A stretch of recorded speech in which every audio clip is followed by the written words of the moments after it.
an instinct, and Bob loves people. I want Bob to stand and receive a proclamation. And now for the Democratic ticket. Would you just come forward so people can see you? And whereas November the 7th, 1978 is an opportunity for the voters of Tuskegee, Alabama to assist in electing the Honorable Bob James, Governor of the state of Alabama, and be a part of a new beginning for Alabama.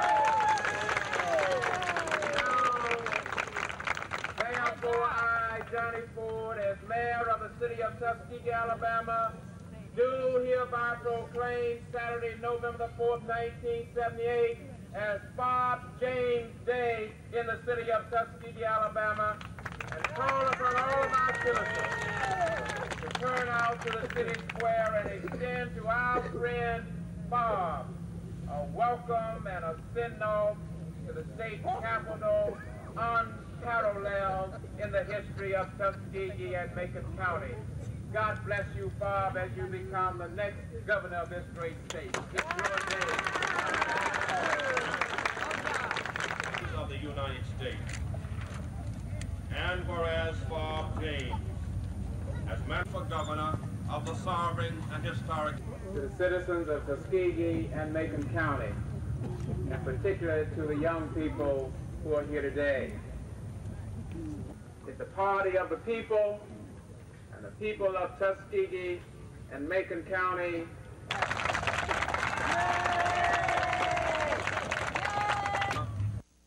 That I want to say.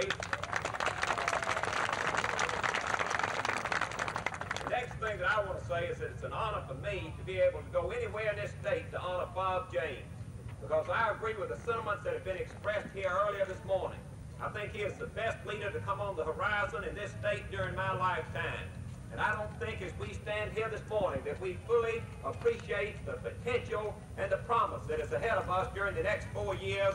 And I'm grateful to you for giving me the opportunity to work with him to move this great state of Alabama forward for all citizens of the state of Alabama. Thank you.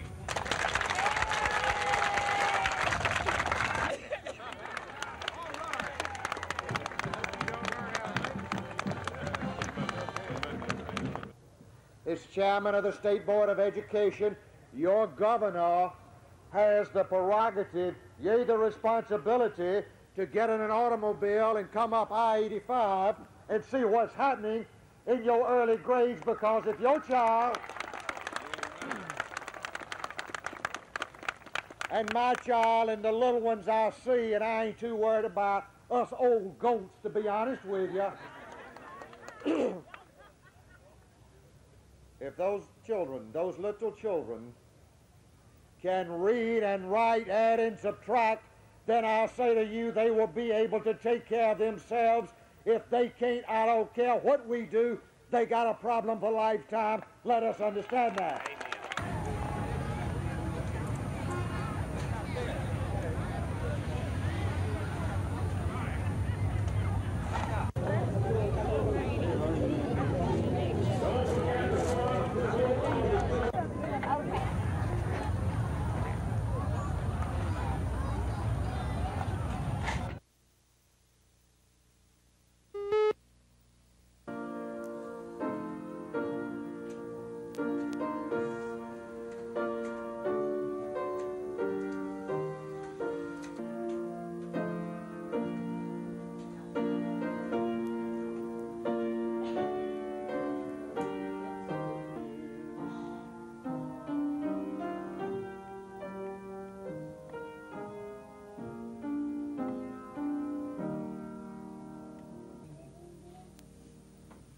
Thornton, you may now kiss your bride.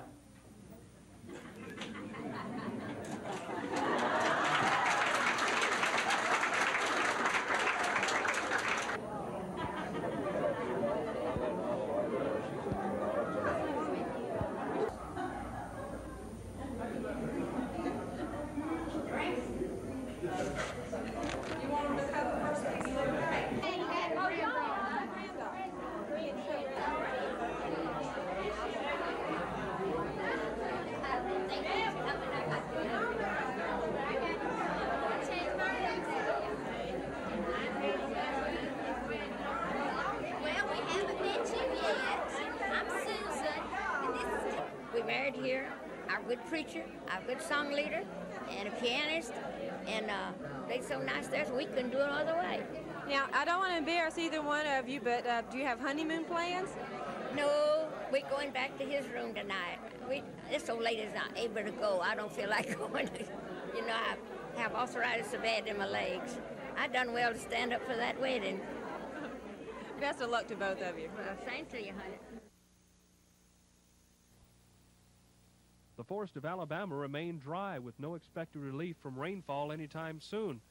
The entire state has been placed under a no-burn order by Governor George Wallace in an effort to curb the outbreak of forest fires. The State Forestry Commission has brought in crews from nearby states in order to control those raging fires. State Forester C.W. Moody says the major area of the wildfires has shifted more to the north. Shelby County seems to have cooled down a good bit. As a matter of fact, our problem area has shifted north on us. We're now having troubles in Jefferson County, Walker County, DeKalb County some, and Jackson County a good bit. We have about, I believe, 5 fires up there now that are ongoing, and we don't have the wherewithal to bring them under control at this time. What sort of a situation is it? Is the winds causing the fire, or the continued dry weather, or a combination of factors? The continued dry weather is what's giving us the problem. If we had high wind, we would really be in trouble. But, you know, it's been a long time since the rain, and the fuels have dried out in the forest, and when any kind of spark gets out, it tends to cause a fire, and careless people or malicious people are out there, and they're starting the fires, and they're just in some inaccessible areas and the mountaintops and those kind of things. Difficult to get to them, and by the time we get to them, they're large, and it requires hand tool work, and we brought hand tool people. We brought hand crews in from North Carolina this morning. We're evaluating, developing the idea of whether we're going to bring what they call a hotshot crew from Arizona, New Mexico into here. It's a 20-man, highly trained hand crew into the northeast part of the state in the morning. Moody says more than 79,000 acres have burned since October 1st. He said this is 10 times the normal for the state. According to Moody, the fires are costing both the government, private industry, and citizens a lot of money. If you consider just direct value loss, I expect we're running around, $6 million, something like this. When you consider total impact to the economy, you're getting on up better than $100 million.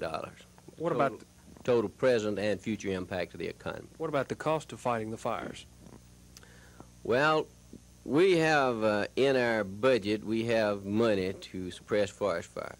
The governor, and we're using that, of course, and the governor's released $100,000 emergency fund, and we've been using that to bring in out-of-state crews and pay some overtime and various other things like this, and we've used about $50,000 worth of that. So to date, it'd be hard to give you a figure on what the cost, but I expect $1.5 million maybe in the past 45 days. The forests continue to burn, and the firefighters continue to battle those blazes. Forestry Commission officials say that no real relief can be seen until the weather changes. Dennis Latham, WSFA TV News. It shows the depths to which we as humans are the slaves of habit and the tradition. And it also shows to me the depths to which tradition has permeated into all of our lives. And it's difficult for us, since for 100 years, one establishment to be in power, so to speak, it's awfully difficult to get even our minds to adjust to the fact that change is needed. And I think that since Mr.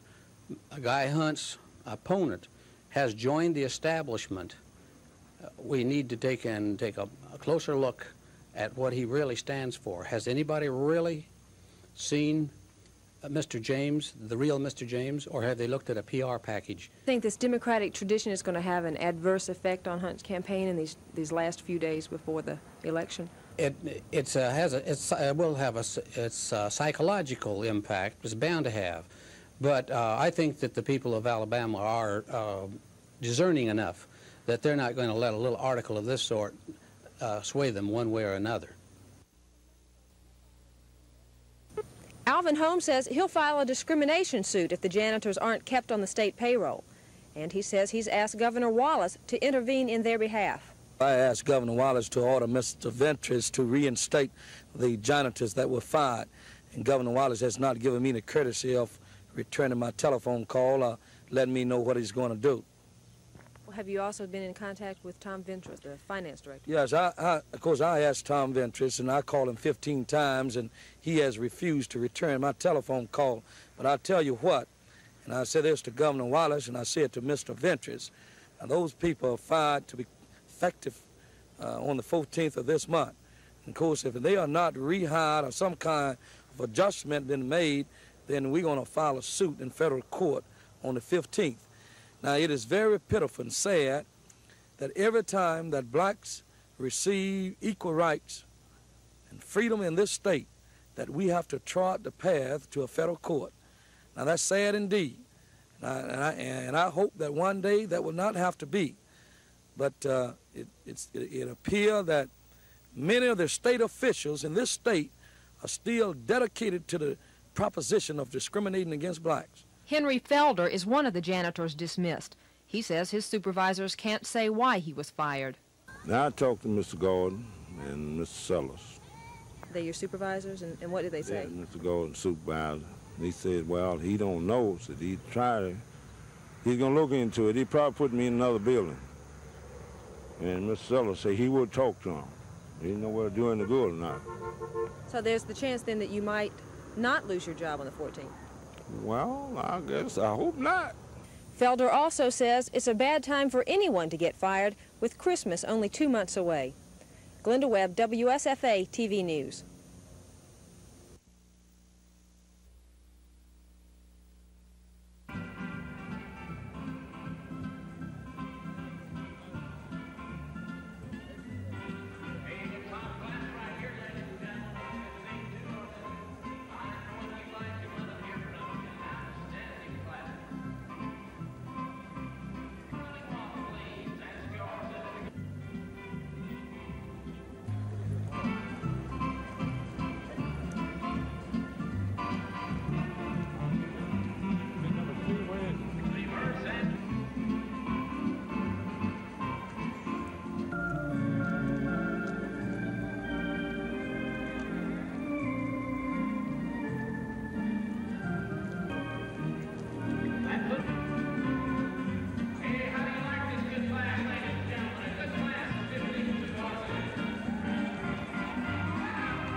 We'll ask the winner of the class to come back on the same side that you were lined up to receive your award.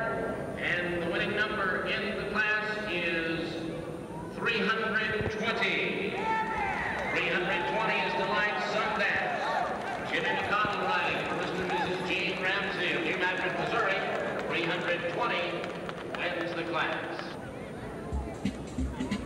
Now here comes your winner making that victory pass out the ring. A nice hand to 320, Delight Sundance.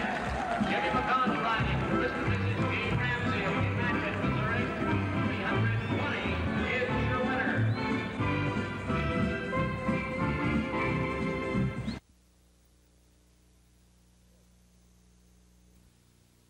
Rates that they propose to go into effect. They have not filed one. So they're being allowed, if the law to be complied with, I feel like the power company would first have to file a rate schedule. They'd have to set out what rate increases they want, which they have not done, and then have hearings on those and allow the Attorney General and the Governor to be over there and by their representatives cross-examine and such as that. The Public Service Commission, by the statement that's reported in the media, is saying they're going to ignore the mandates of the law and grant the power company a huge increase that certainly they didn't even ask for. We want to get into doing the things that you have to do to have a constitution, a draft, to get it out to the House and to the Senate. Give them plenty of time to study it. I think that is the role, one of the key roles of the executive branch, is get the information to the members of the House and Senate. I look at that relationship as a partnership, and we're going to treat it as such. So we'll lead from there. They tell me that 2 weeks between inauguration and budget time in early February, and that's a short time, and I'm hopeful that maybe they will consider giving me a little more time on the budget. The greatest sadness to me tonight is not that we have failed to win the governor's race, because I feel like that anyone who realizes the awesome responsibilities that it would be to serve as governor of this state in these trying times with the financial situation of this state can only feel relieved when he has not made it from that standpoint. But the sadness to me is that those of you who have worked so hard and have done so much, who have driven the stakes, you've contributed your money, many of you more than you should have contributed, for us to put on a campaign that I'm very proud of, because I have literally made thousands upon thousands of friends, and I am glad that I have helped in some small manner to let people know that the Republican Party of Alabama is not the party of big business and rich folks, but it's a party of working people who just want a better place to live, a better state, and a better nation.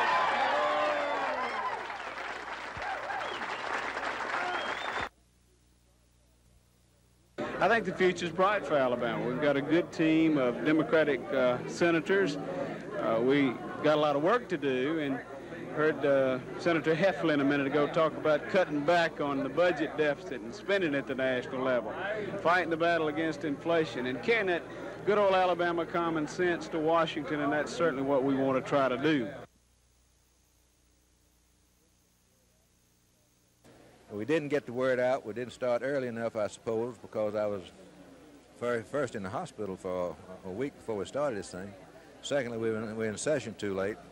So next time we're going to start sooner. We're going to be more aggressive and get a bigger margin. So I think he's going to make the kind of governor that the people of Alabama visualize that he will make. And I know he's dedicated, he's intelligent, and he's earnest, and he's a good man. He has a very lovely family.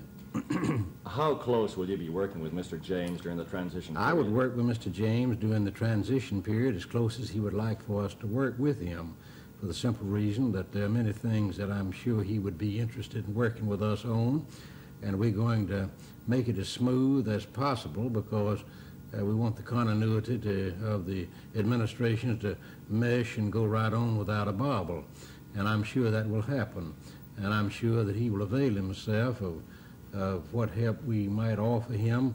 In fact, we offer him all the help in the world he needs in acquainting himself with certain problems and certain small details and otherwise in the operation of this office.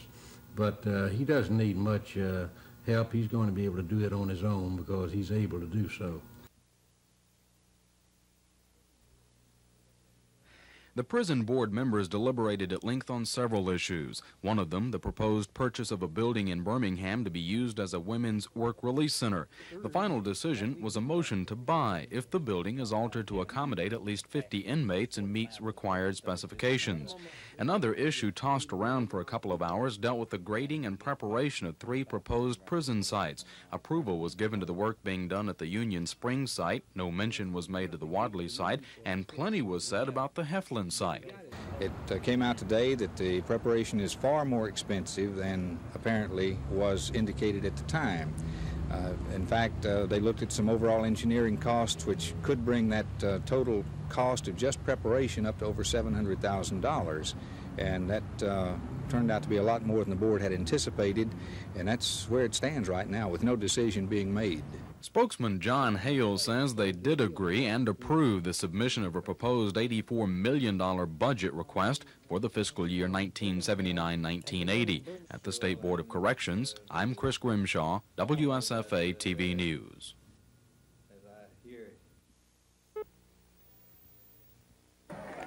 Governor-elect James, you've just returned to Opelika from a rather astounding victory in general election last night. How do you feel? How are you enjoying the parade today? I'm enjoying the parade. I came again to express my gratitude for the reception given by my hometown, home county, and you know, they kind of carried me through this whole thing. A lot of hard times. I come home and always encouraging. That means a lot. I noticed there were a lot of employees of Diversified Products making known their support for you. Did you let them off this afternoon to come to the parade? I wouldn't be surprised if they might have closed the plant out there for a few hours. I hope they did. The city of Opelika is welcoming home its favorite son today after his overwhelming victory in yesterday's general election in the race for governor of Alabama. About a year and a half ago, Fob James, an Opelika businessman, said that he was going to run for governor, and today he's governor-elect. This is Dennis Latham, WSFA TV News in Opelika, Alabama.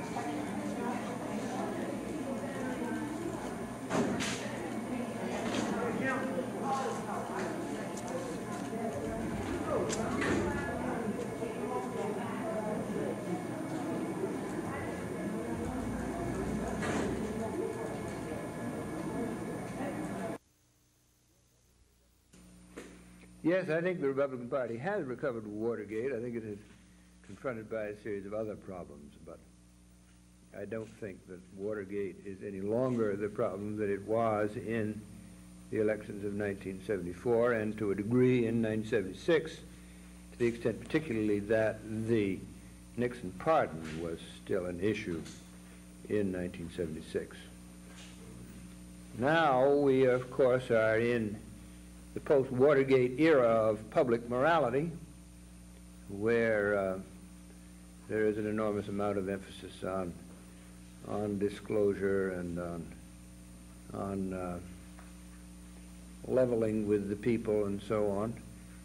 The ironic byproduct of that, in turn, I'm afraid, is that we are engaged at the moment in a kind of politics that seeks to tag the opponent with some lapse from purity or dedication to the post-Watergate morality, and are practically ignoring the real issues, except to the extent that we hear a constant drumbeat of demand for and responsiveness to the reduction of taxes.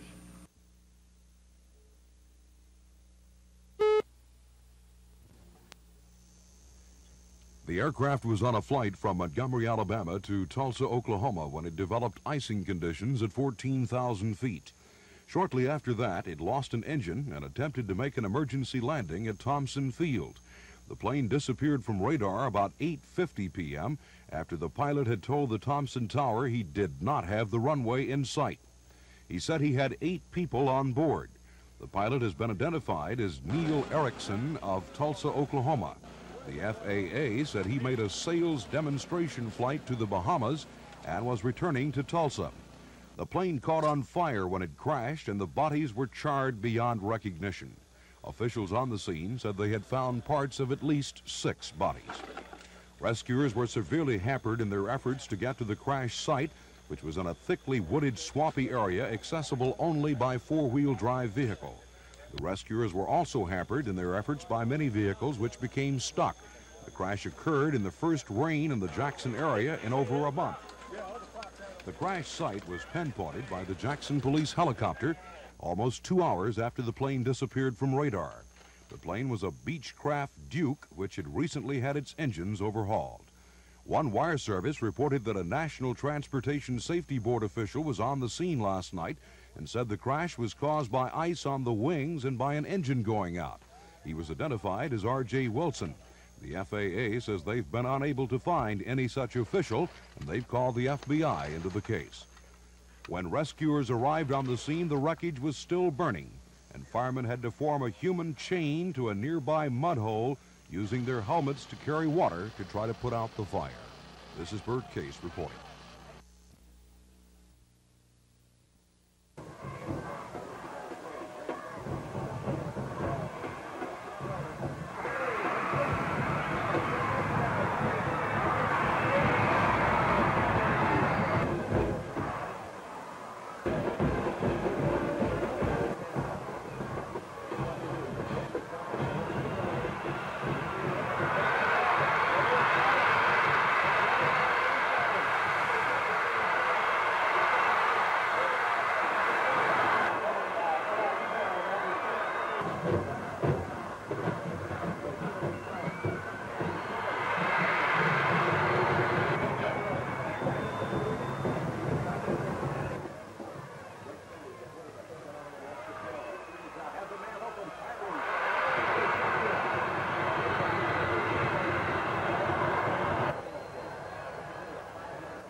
Friends of Chappie James came to Tuskegee from all across the country to honor the Air Force's first black four-star general. James graduated from Tuskegee Institute in 1942, and many of his classmates here for the homecoming weekend attended the dedication. James' widow could not attend because of illness. Mayor Johnny Ford proclaimed the day General Daniel Chappie James Memorial Day. We have hereby called upon all of our citizens, be they black or white, rich or poor, young or old, to pause and to give special tribute in memory of our brother, Chappie James. Representing the U.S. Air Force, Lieutenant General Raymond Furlong spoke of his friend, Chappie James. I remember his dedication and his enthusiasm, traits that stayed with him always. But he was a fighter pilot, first, last, and always. As a pilot, as a director of operations, and as a commander at every level. A man who loved what he did and who did it better than those who flew with him. He was a veteran of 2 of our wars, a man who knew that we must be ready to fight, first to keep others from wishing to engage us, and then to win when war came. The dedication ceremonies were held at the University Chapel, but the room being dedicated was in the school's library. Officials say the Chappie James Room is a way of honoring the man who has brought even more fame to this historic university. And they say the room will serve as a proper display for James' memorabilia, which he left to Tuskegee. The university is proud of its contribution to the military. 5 of the 7 black generals in the Air Force, at one time or another, attended Tuskegee Institute. Glenda Webb, WSFA TV News in Tuskegee.